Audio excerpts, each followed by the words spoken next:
Fala pessoal, bem-vindos ao Geografando, canal onde nos utilizamos da geografia para compreender o mundo hoje, com mais uma lista de livros para pensarmos a geografia. Bom, no nosso vídeo anterior, nós destacamos 10 livros introdutórios para começar a pensar a geografia.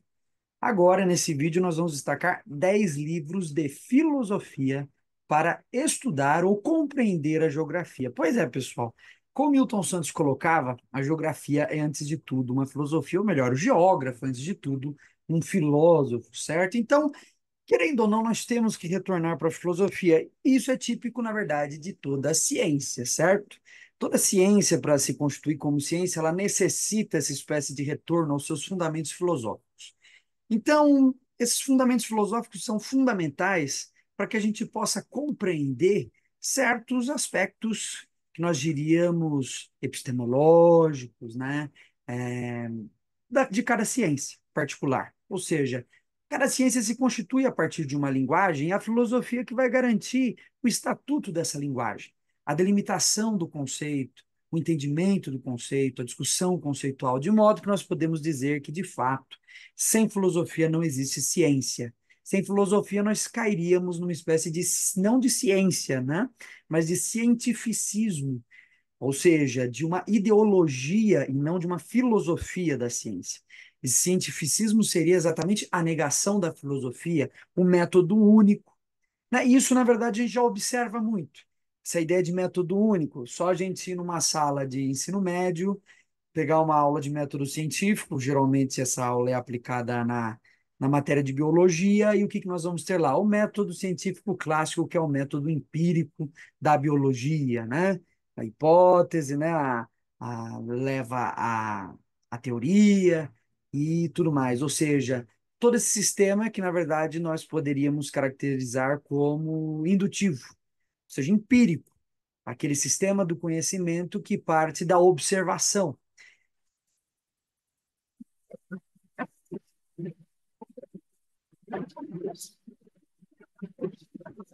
Filosófica, a gente acaba se perdendo de muitas maneiras. Essa é um exemplo.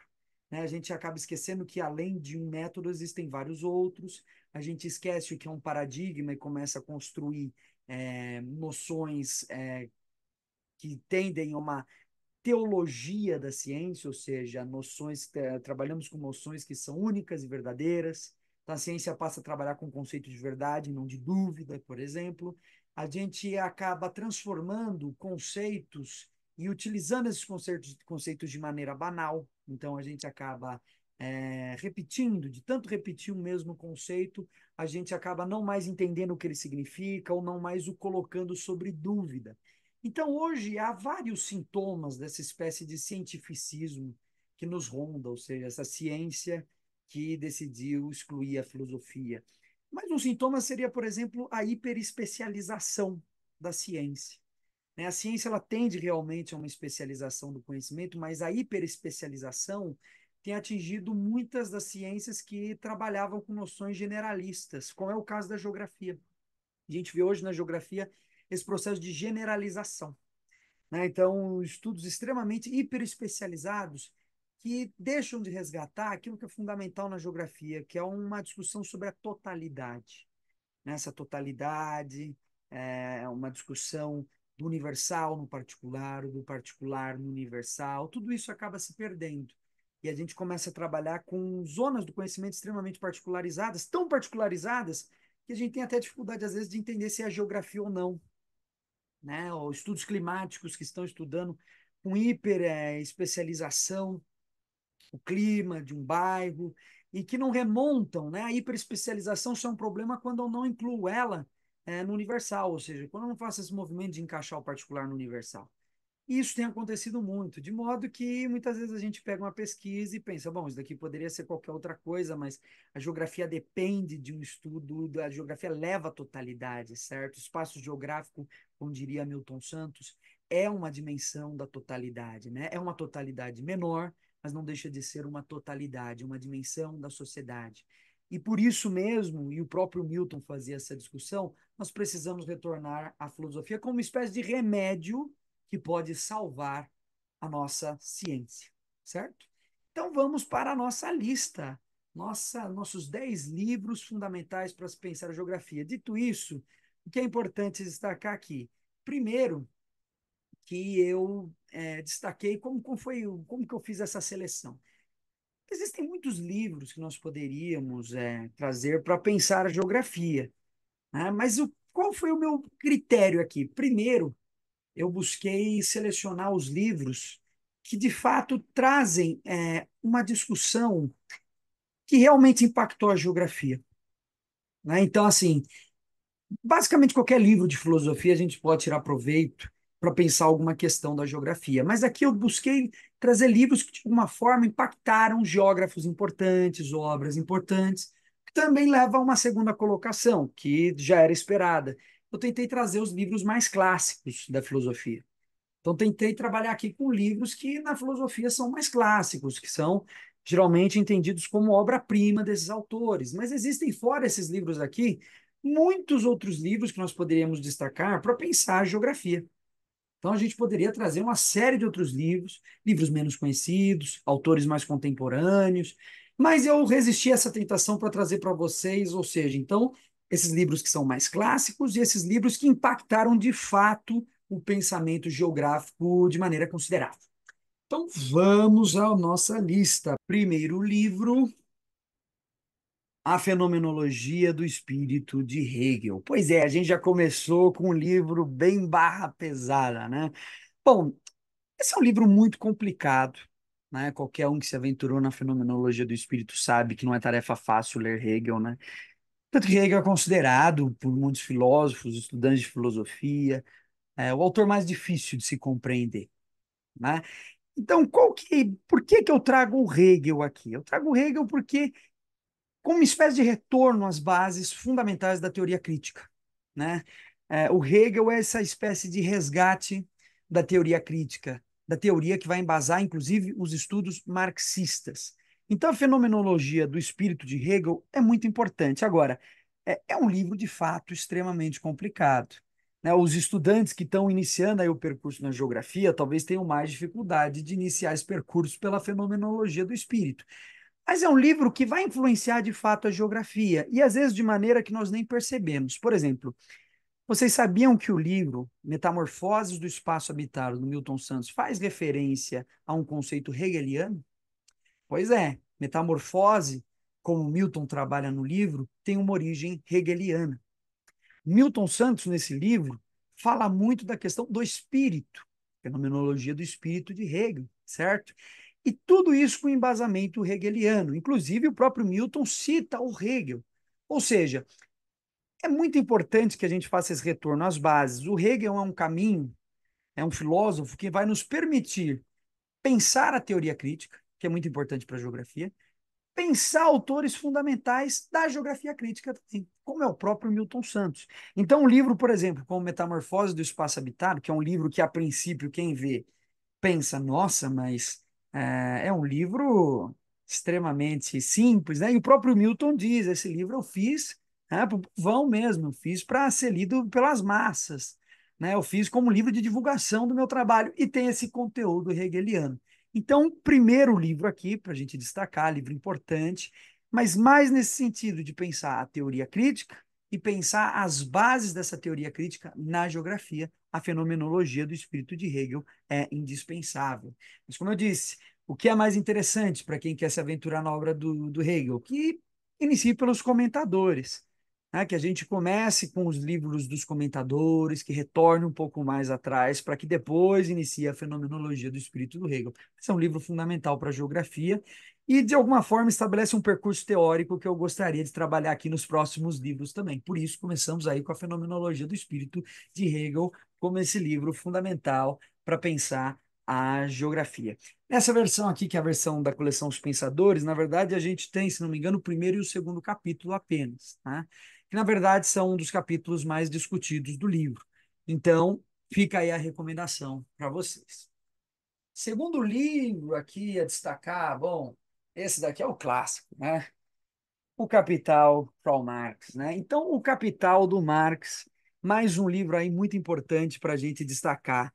como influências na geografia brasileira e na geografia internacional. Na verdade, o Capital do Marx, assim como o marxismo, vai influenciar toda uma geração, né, desde o século XIX, que tem como base na pesquisa nas humanidades o marxismo.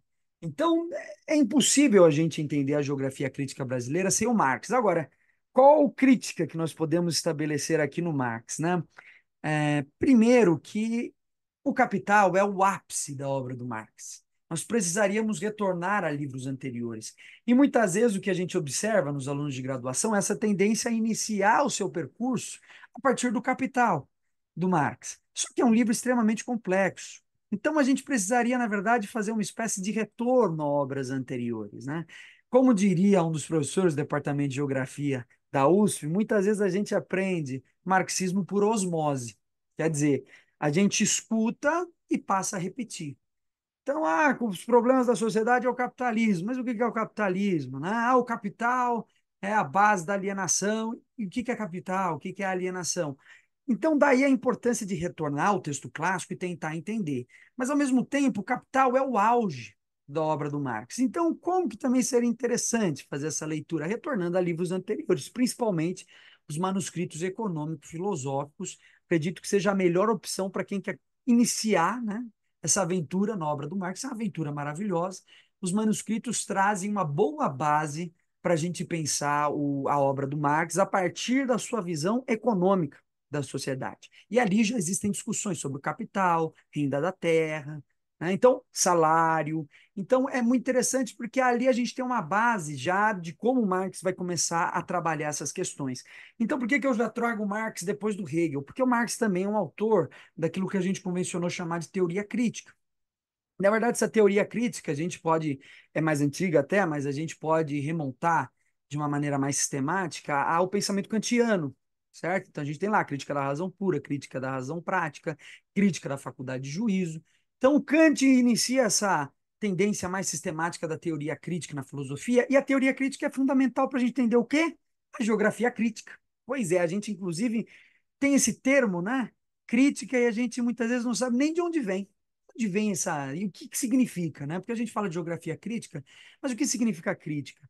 Então, qualquer geógrafo que queira dominar isso que a gente chama de geografia crítica, que é hoje o paradigma, vamos dizer assim, mais central da geografia brasileira, precisa se aventurar nessas obras anteriores, certo? Então, Hegel já dá uma base inicial, Marx já dá uma outra, mas tanto Hegel como Marx precisam ser lidos com cautela, e daí a gente tem que entender esses autores em relação à sua obra, retornando aos comentadores. Então, fica aqui algumas outras recomendações para iniciar a obra do Marx. Inclusive, para o Capital mesmo, existe um livro muito legal, que é um compêndio, né, chamado Compêndio de O Capital, do Carlo Cafiero. Um livro bem curtinho, que foi elogiado pelo próprio Marx, que faz até um resumo, dá uma enxugada na teoria do Capital, que está aqui nesse livro do Marx, né? A gente também tem Resumo do Capital, que é um livro publicado também pelo Engels, que foi agora recentemente lançado pela Boitempo, que também é uma ótima base para a gente começar a pensar o marxismo, que é uma centralidade muito grande, né? Que possui uma centralidade muito grande na geografia, e que justamente por possuir essa centralidade é muito perigoso, né?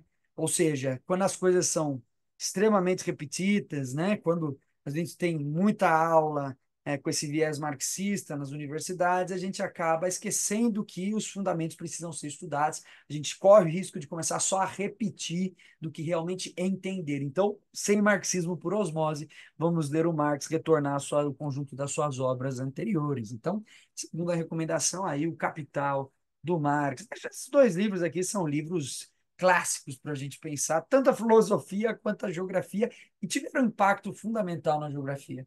Terceiro livro, esse daqui talvez já menos conhecido, Teoria Crítica, do Max Horkheimer, não Herbert Marcuse, não, do Max Horkheimer, né?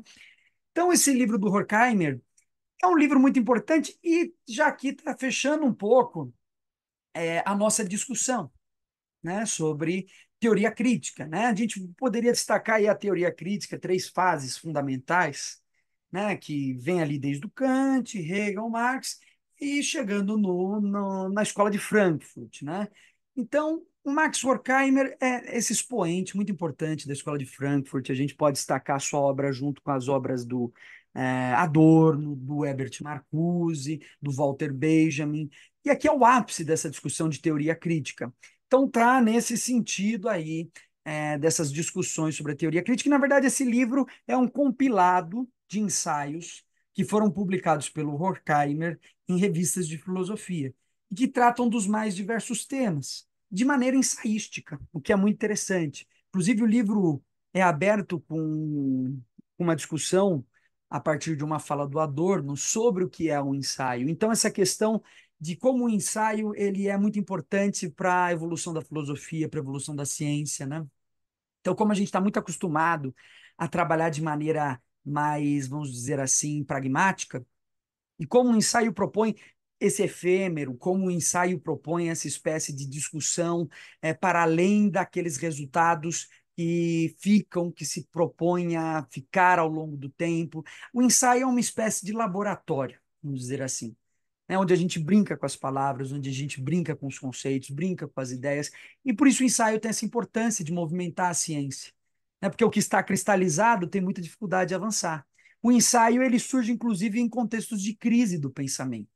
Né? Quando a gente tem uma crise do pensamento, o ensaio ele é muito bem-vindo. A gente pode até dizer que o Marx ele era um grande ensaísta, né? Porque um filósofo como Marx, que juntou o romantismo alemão com o socialismo francês, com o liberalismo inglês, isso é um ensaio, certo? Não havia nada de concreto no que ele estava propondo. Ele estava propondo algo novo, e o novo é sempre proposto num ensaio. Né? O novo ele tem dificuldade de, logo de cara, ser produzido num tratado que explica o mundo. Então, o ensaio tem esse fator fundamental, e essa série de ensaios reunidos aqui explicam todo o conjunto de importâncias que a gente tem na geografia crítica. Então, só para a gente ver alguns capítulos, né? Então, observações sobre ciência e crise.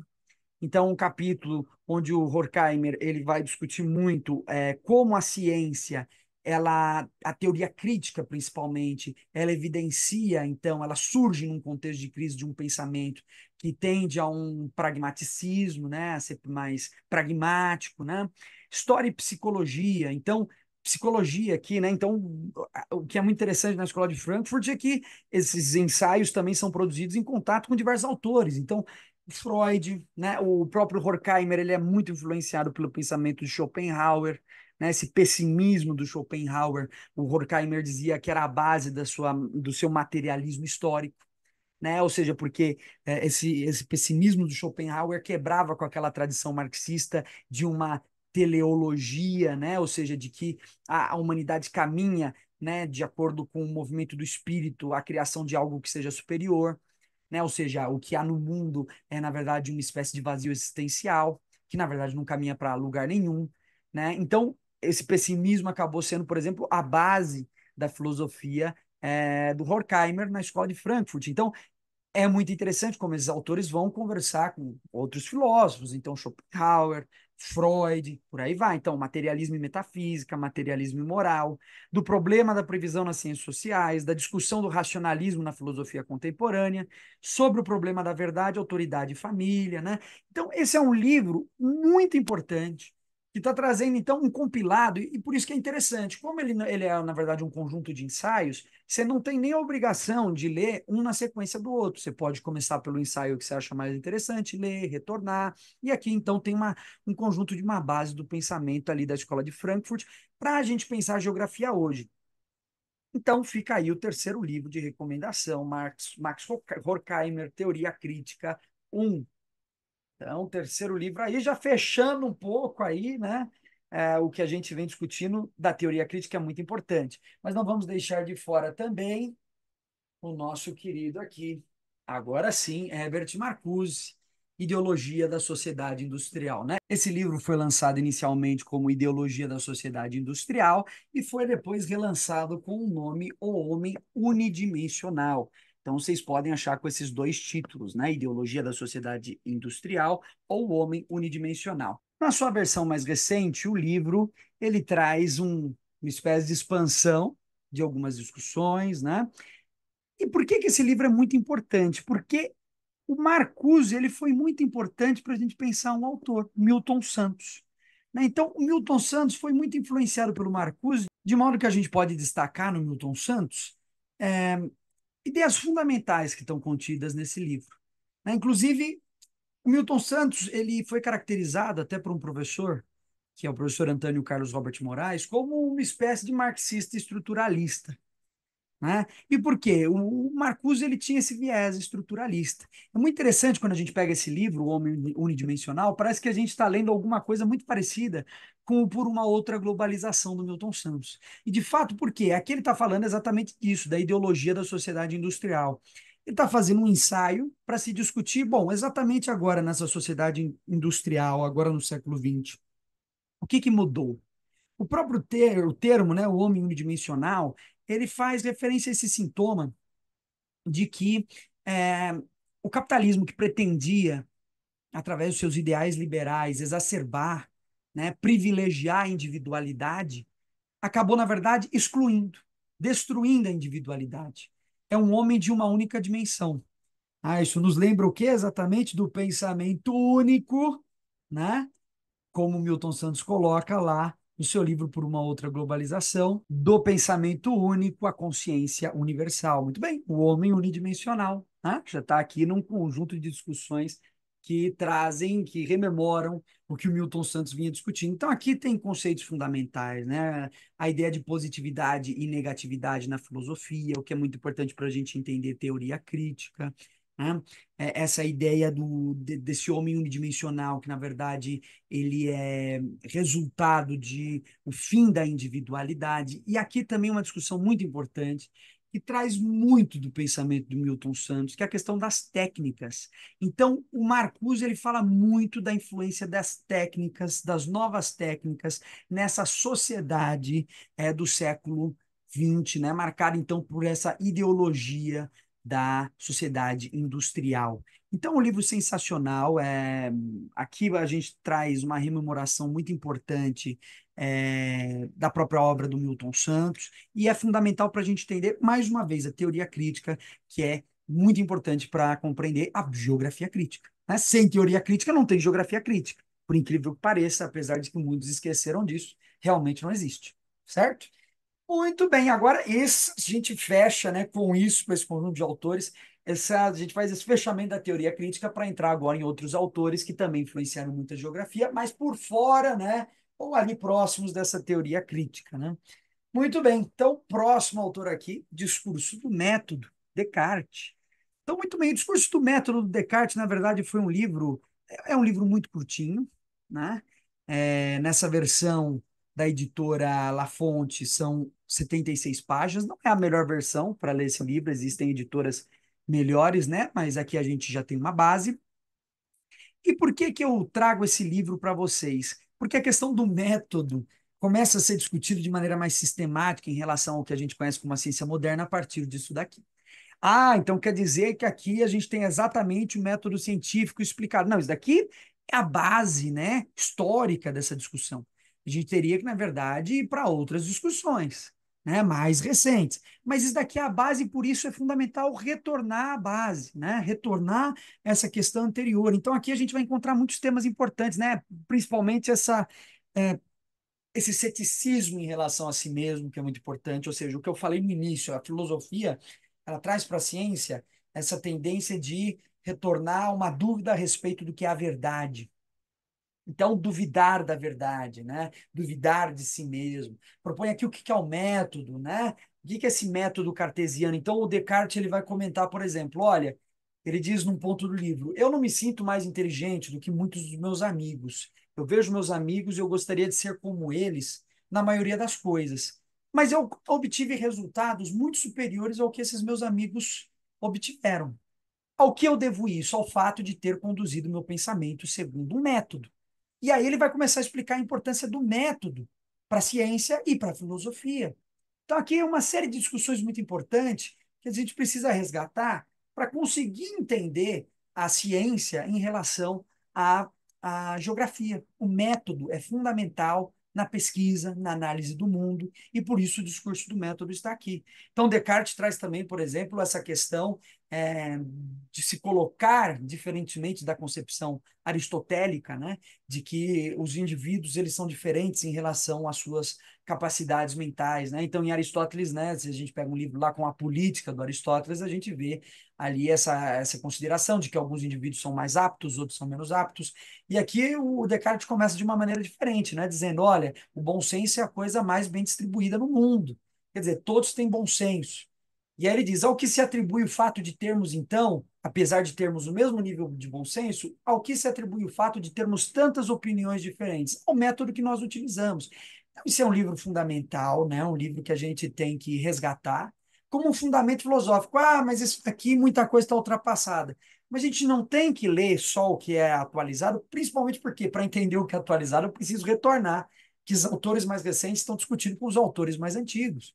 Então, preciso retornar para compreender e tirar proveito do que eu puder tirar daqui. Né? É justamente o fato de que a gente está esquecendo disso daqui que está nos levando a uma crise. Então, a gente não pode deixar de ler esses autores, certo? Muito bem, então, Discurso do Método de Descartes.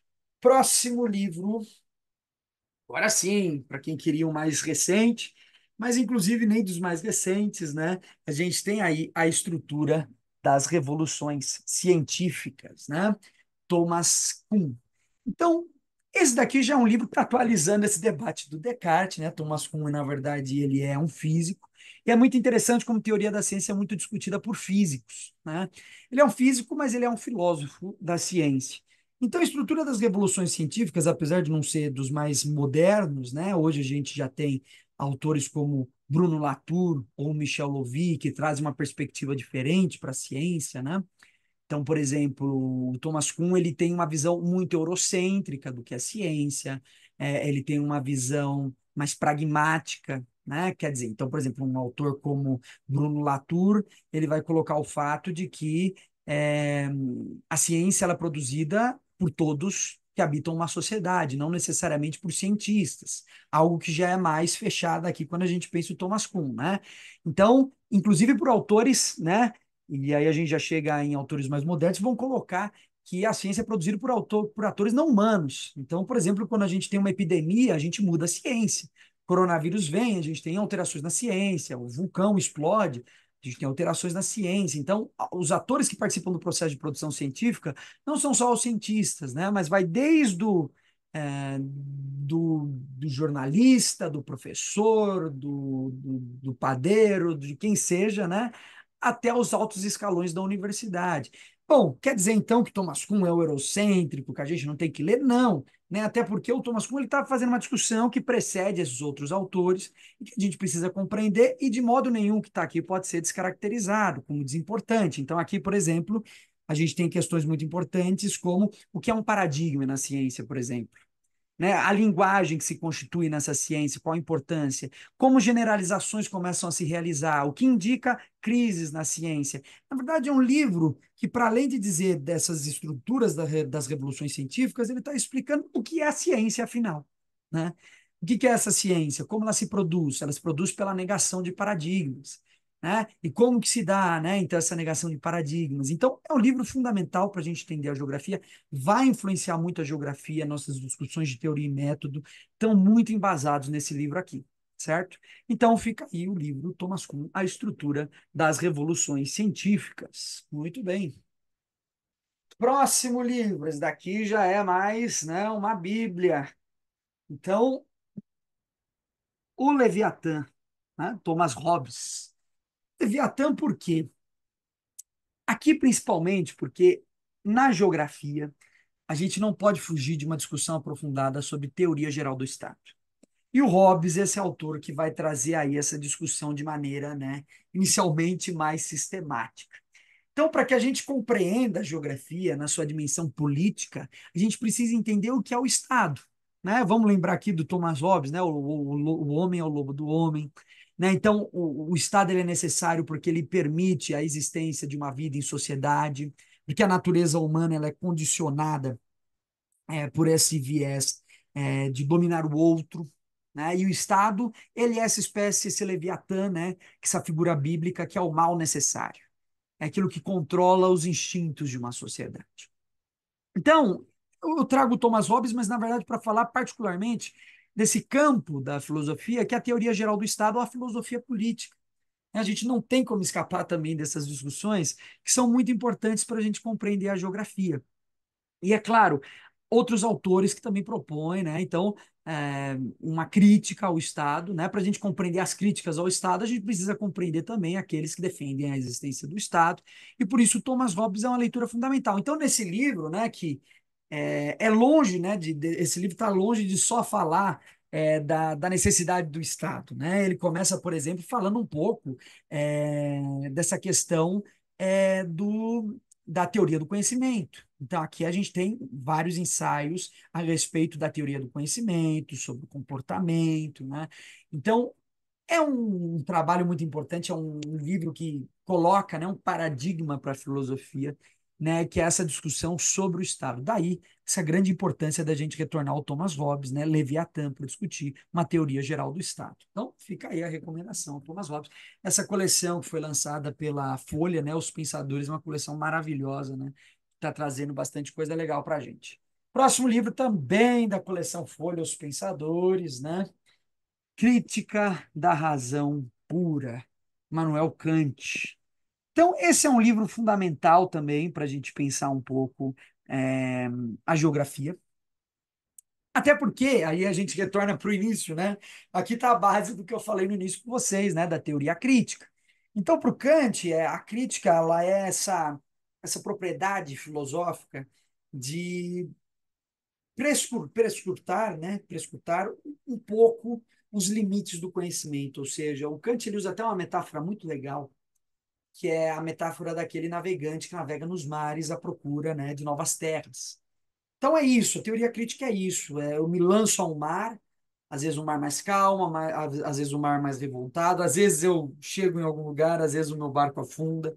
Mas teoria crítica é isso, está querendo examinar os limites do conhecimento.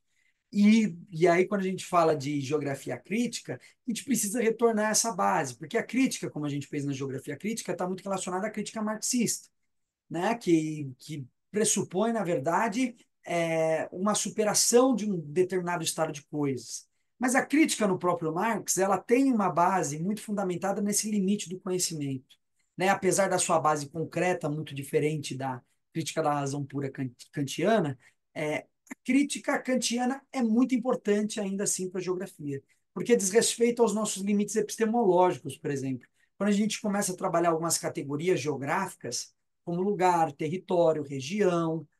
A gente precisa retornar um pouco a esse sentido de crítica kantiana para tentar vasculhar um pouco isso.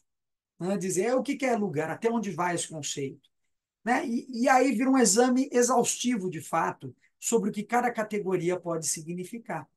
Né? Mas isso é um trabalho muito importante. Né? Muitos diriam que o Kant é seco, né? Uma leitura seca, estéril, e não é. Né? Você começa a ler e você começa a se maravilhar com muita coisa aqui. E também aqui uma outra questão importante, né? A gente pensar, por exemplo, o neocantismo e sua influência na geografia, né? E o fato como muitas vezes a gente pensa o objeto da geografia como espaço puro.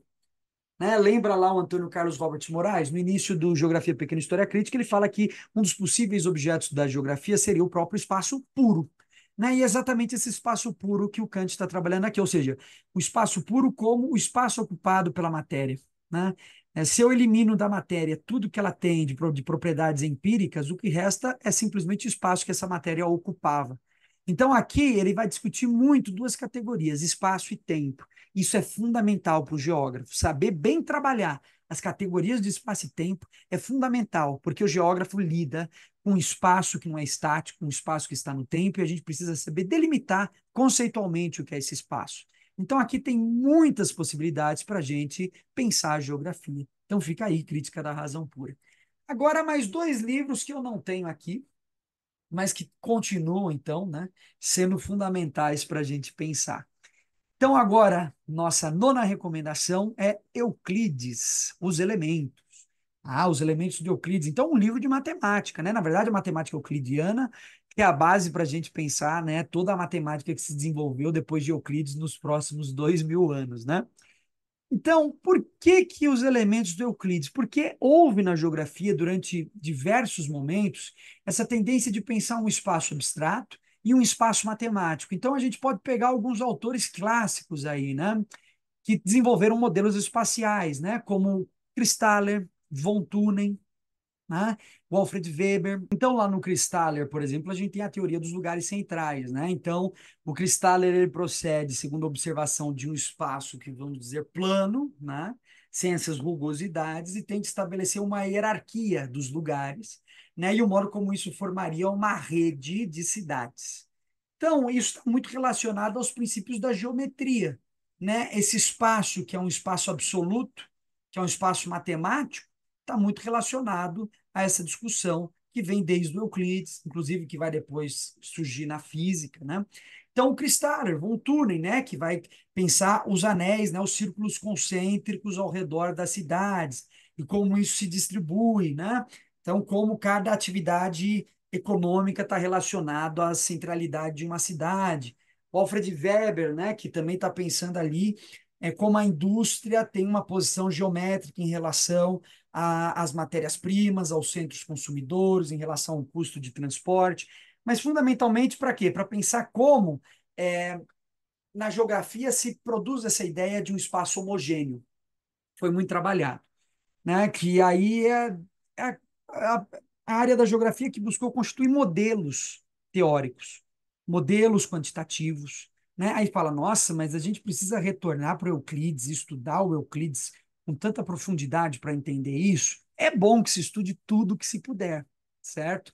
Então, por exemplo, o Euclides lá que vai trazer as definições de ponto, né? O ponto é aquilo do qual nada é parte, né? É uma definição pela negação, mas então já é uma questão importante. Então, quando a gente pensa ponto, a gente já pode pensar o lugar, como essas verticalidades no mapa, né? O lugar como, como pontos no mapa, né? Depois ele vai pensar ele pensa a questão das retas, a questão do plano, ele chega a definir o espaço, né? Um conjunto de planos. Isso é muito importante porque depois a gente observa como isso se produz nos discursos.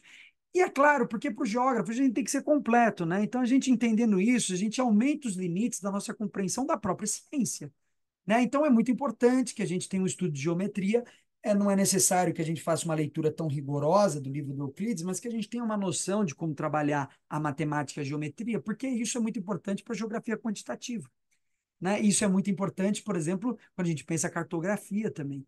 Então, daí fica a recomendação, nona recomendação, Euclides, os elementos, né? Para a gente trazer um modo como a matemática é muito importante também para a geografia. E agora a nossa última recomendação, Michel Foucault, A Microfísica do Poder. Né? Tem um outro livro do Foucault também interessante que a gente poderia até trazer para pensar, que é A Ordem do Discurso, que é um livro que também está mais ou menos tratando um pouco de teoria da ciência. Mas como da teoria da comunicação, mais do que da teoria da ciência, né?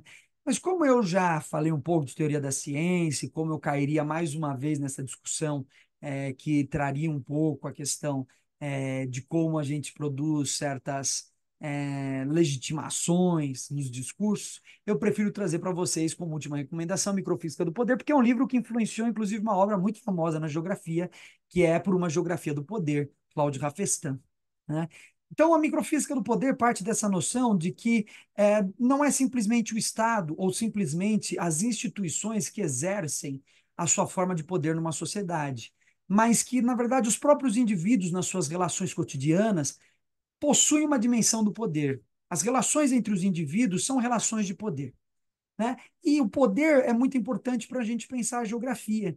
Quando a gente pensa a geografia, inclusive uma discussão que surge aí, muito importante, é a geografia é uma ciência social ou uma ciência do poder?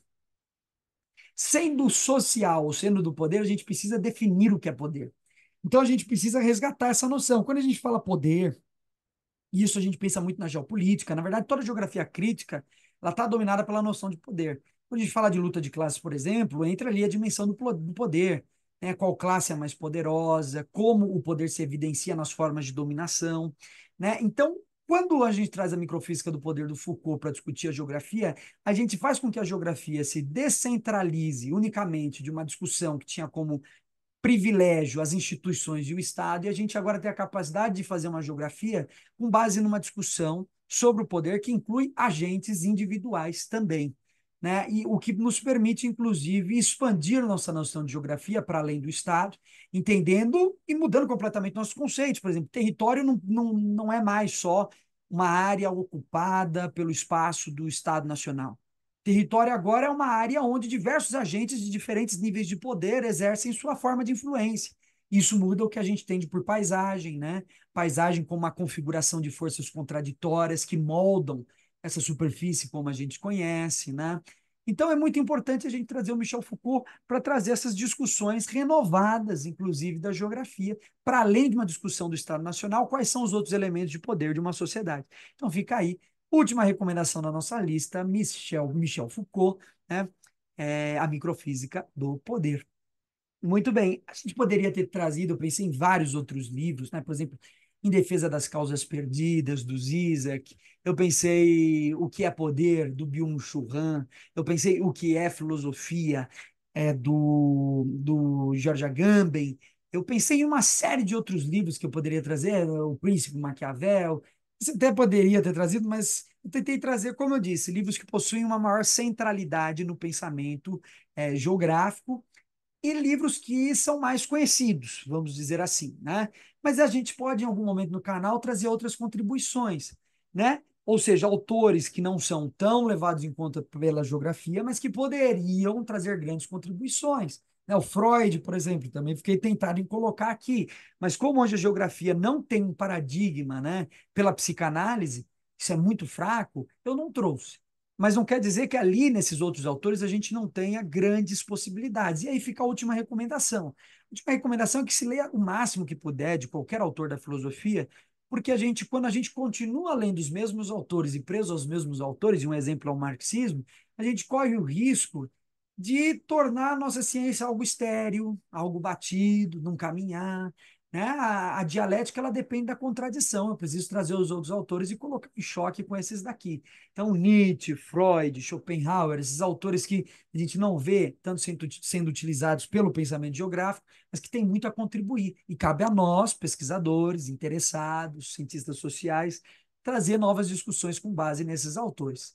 Então é isso, pessoal. Fica aí nossos 10 livros, nossas 10 recomendações para se pensar aí a geografia a partir da filosofia.